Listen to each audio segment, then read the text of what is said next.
नारा लगा दो। जय जोहार का नारा है, भारत देश हमारा है। आवाज ठीक से नहीं। जय जोहार का नारा है, भारत देश हमारा है। जय जोहार का नारा है, भारत देश हमारा है। धन्यवाद। पटिया ग्राम पंचायत की इस पावन धरा को नमन करता हूं। इस मंच पर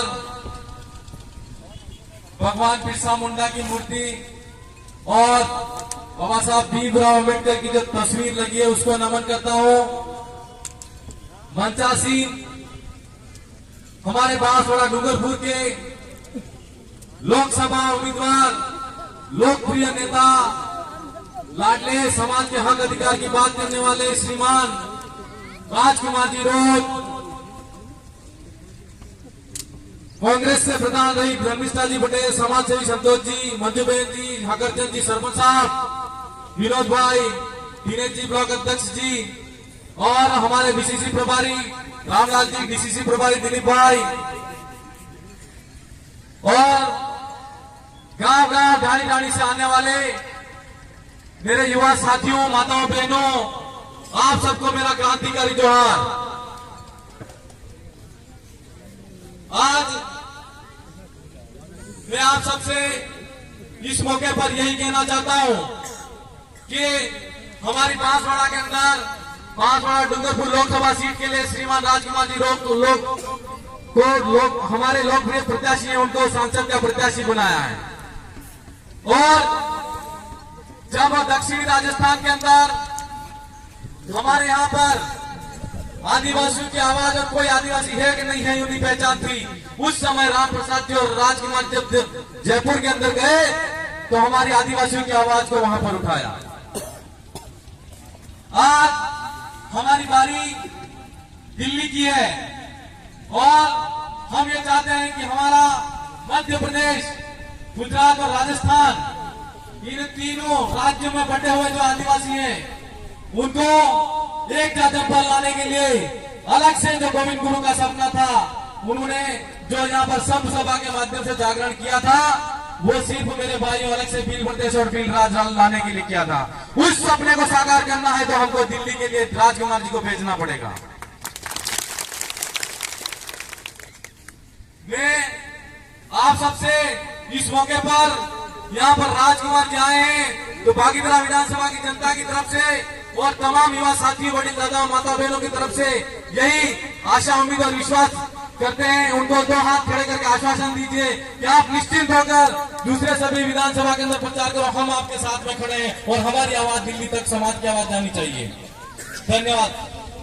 आज हमारे पास में एक और बात है कि आपने आए मंच में घनी बात थी इनमें एम क्यों चाहिए कि 40 साल तक शासन करना यहाँ पर किया और हमारे भोले भाले युवा साथी वडील दादाओं को ये कहा गया कि आप यहाँ पर हमारी जनता का विकास किया और हरिदेव जोशी जब तक नहीं होता यहाँ के आदिवासी गोंचल के अंदर ये नहरें नहीं होती और ले लहाते खेत नहीं होते। ये कहने वाला आदमी 30,000 करोड़ का घोटाला करके बीजेपी में जाता है और चोर आदमी को शरण देने वाली पार्टी भी चोर होती है। એટલે મારા ભાઈઓ 100 સોરી ઊંચી કાઢ્યા है, ने हास्यनी दूतनी लड़ाई है। हम सबको सच्चे आदमी है, सच्चे समाज सेवी के आदमी है और सच्चे सिपाही है। और सच्चे सिपाही को अब हमको वो झूठों के साथ में नहीं खड़ा होना है और हमारे जो सच्ची आवाज है और समाज के हक अधिकार की आवाज है उसको उठाना है। आज इस मौके पर यह कहना चाहते हैं आपसे कि हमारा जो लड़ाई है वो गोविंद गुरु का सपना, मामा बालेश्वर जी का सपना, उस सपने को साकार करने की लड़ाई है। क्यों कि आज तक हमारे समाज के साथ में उन्होंने गुलाम पार्टियों के नेताओं ने गुलामी करके हमारे वोटों को तो लिया, लेकिन जब हमारे हक अधिकार की बात आई विधानसभा और संसद के अंदर हमारी बात को नहीं उठाया। अब पुरजोर तरीके से ये हम सब उन लोगों को बता देना है और हमारी जो आवाज है वो जयपुर और लोकसभा के अंदर हमारी संसद में जो आवाज उठनी चाहिए और भील प्रदेश का जो नारा है वो बुलंद होना चाहिए। ऐसा आप इस बात दिलाओ। मेरे युवा साथियों, आप सबको बहुत बड़ी खुशी की बात है कि आज हम सब ने, हो सकता है समय अभाव में जब हमारे राजस्थान के अंदर विधानसभा चुनाव हो रहा था तो हम अब तक नहीं पहुंच पाए और गया भाई तक हमें नहीं बोलती पाया सही से कि हमारी बात नहीं हम जी नहीं सजा। इन्हें कारण से कि हमारे बीच में गुमराह लोगों ने गुमराह करके हम लोगों से वोट बटोरा। अब उसको कुदरत ने फिर से मौका दिया है और हमने गोविंद गुरु महाराज और माँ बालेश्वर की आवाज को, सच्चाई की आवाज को खड़ा किया और हमारे हक अधिकार की बात को खड़ा किया। तो कुदरत ने फिर से एक मौका दिया और ईडी के डर से बीजेपी में जाना पड़ा और विधानसभा के अंदर फिर से उपचुनाव हो रहे। ये आपकी और मेरी कोई ताकत नहीं है, ये कुदरत चाहती है कि सच्ची आवाज खड़ी हो रही है, उस आवाज को आप दबा नहीं सकते। इसलिए यहाँ से फिर से चुनाव होना चाहिए। तो इस बार जो हमारे उपचुनाव हो रहे हैं, पहले जो भूल की थी, इस बार जो भूल में गए हैं उनको भूल जो पहले हुई है उसको सुधार के सबक सिखा देना है और उनकी जमानत जो हो जानी चाहिए। मेरे भाई, आज हमारे साथ में जो धोखा किया और हमारे समाज की एक आदत है कि हमको हम हमारे साथ में जिसने धोखा किया है उस धोखा देने वाले आदमी को हम कभी बर्दाश्त नहीं कर सकते और जो धोखा देने वाले हैं उनको बर्दाश्त नहीं करना है, उनको सबक सिखाना है। आज इस जादम पर बैठे हुए युवा साथी हैं, बड़ी दादा है, माता बहन है, आज यहाँ से संकल्प लेके जाइए और 2 हाथ खड़े करके आश्वासन दीजिए कि यहाँ पर जादम पर मौजूद अगर एक आदमी खाली 5 आदमियों को मिला तो 5 आदमी हमारे 50 आदमियों को वोट में कन्वर्ट करेंगे और हमारी यहाँ से बागेंद्रा विधानसभा सीट है वो तो लीड में जानी चाहिए। लेकिन भारत देश के अंदर आदिवासी अंचल के अंदर क्या आवाज है जो हमारा आदिवासी की आवाज है वो जानी चाहिए। आज हमारे आदिवासियों की आवाज इसलिए जानी जरूरी है कि हंसदेव जंगल काट दिया गया, उस जंगल के अंदर काटा तो हमारे कितने आदिवासी भाई को बेदखल किया, कोई पता नहीं मिला। मणिपुर के अंदर हमारी जो बहनें हैं उनको मार दिया गया और रोड पे नंगा घुमाया गया। तो मोदी सरकार और मीडिया की आवाज वहां तक नहीं गई और ना ही वहां विधान संसद के अंदर हमारे आदिवासियों की बात गई। हम ये पूछना चाहते हैं कि आदिवासी आदमी अगर नंगा घूमता है, उसकी औरत अगर बहन बेटी रोड पे नंगी घुमाकर उनको गोली मार दी जाती है, क्यों नहीं पूछते आप, क्यों नहीं बोलते आप? ये हमारा सवाल है आपसे और उसका जवाब देने के लिए हमारे लोकसभा के अंदर राजकुमार जी को वहां पर भेजना है। ये हम आपसे कहना चाहते हैं।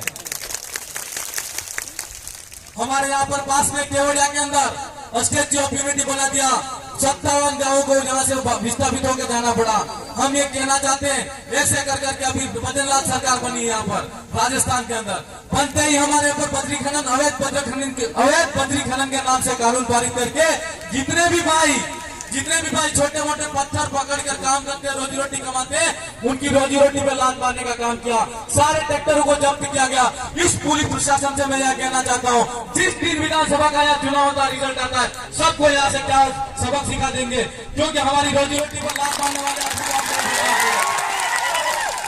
हमारे सरपंच साहब कह रहे थे कि एक बहन बेटी को यहाँ पर हमारे यहाँ पर जो बेटी है उसको किसी भाई ने मारा और उस बेटी का आज तक कोई कार्रवाई नहीं हुई और 4 लड़के जो सामाजिक कार्यकर्ता है उनको बिना गुने से अंदर डाला है। प्रशासन से यहाँ तक आवाज जानी चाहिए कि आपका टाइम बहुत कम है, क्यों कि आप जो गलत कर रहे हो, किसी के इशारे पे काम कर रहे हो, वो यहाँ पर नहीं होगा।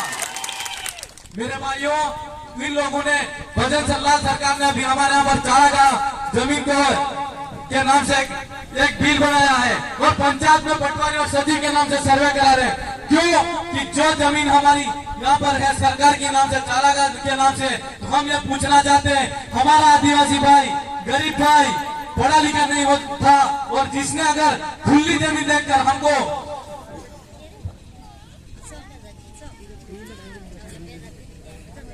खुली जमीन है और उस पर घर पर आवास बनाकर हमारा परिवार और रोजी रोटी कमा रहा है, उस भाई के लिए कानून बनाया कि चारागाह जमीन पर वहां पर जितना जो भी भाई ले रहा है उसको सरकार के कब्जे में लिया जाए। हम सरकार से पूछना चाहते हैं कि तुम्हारी सरकार पहले आई थी या हम यहाँ पे पहले आए थे? तुम्हारी सरकार पहले यहाँ पे आई थी, हमारे बाप दादा पहले आए थे, हमारा घर बनाया और हमको कहाँ भेजोगे?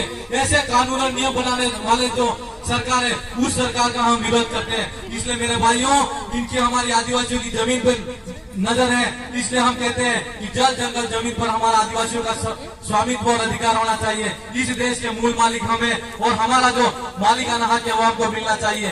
और हम सरकार से कहना चाहते हैं कि चारागाह की जो जमीन है वो जमीन भी हमारी है, तुम्हारी सरकार से पहले और तुम्हारे बाप दादों से पहले हम यहाँ रहते हैं। मेरे भाइयों, ऐसे नियम बनाने वाली जो सरकार है, उस एक एमएलए साहब ने एक नियम के विरोध में वहां पर सरकार विधानसभा में विधेयक का विरोध किया था कि पारित मृत पारितोषिक विधेयक, उसके अंदर मृत शरीर के सम्मान विधेयक पारित किया था। मृत सम्मान विधेयक, जो व्यक्ति अगर सड़क हादसे के अंदर मर जाता है उसको सम्मान पूर्वक सरकार सीधा से उसकी कस्टडी में पुलिस प्रशासन आएगी और उसको मौत दफना दिया जाएगा। और मरने वाला पक्षकार है, उसको किसी एक्सीडेंट में मार दिया गया है या किसी व्यक्ति ने उसको मार दिया है या किसी कारण से वो फांसी के फंदे से मर गया, उसकी कोई जांच नहीं होनी चाहिए। क्या ऐसे नियम का हम सम्मान करेंगे?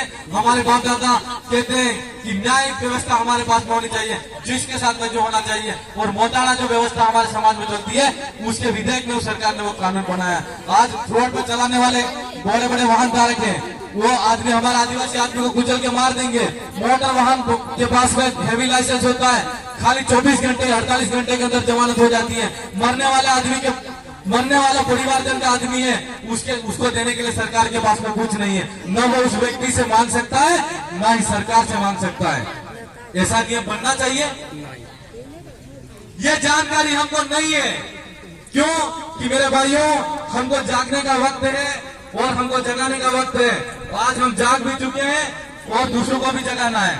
और एक बात और कहना चाहते हैं, पहले हमने लड़ाई लड़ी थी तो हमने उपचुनाव के अंदर इनकी हवा निकाल दी थी। आज वापिस चुनाव हो रहे हैं, आज वापिस चुनाव हो रहे हैं। और ये बवंडर है, तेरे बड़े बड़े बरगद के पेड़ उखड़ के फेंक जाएंगे यहाँ से।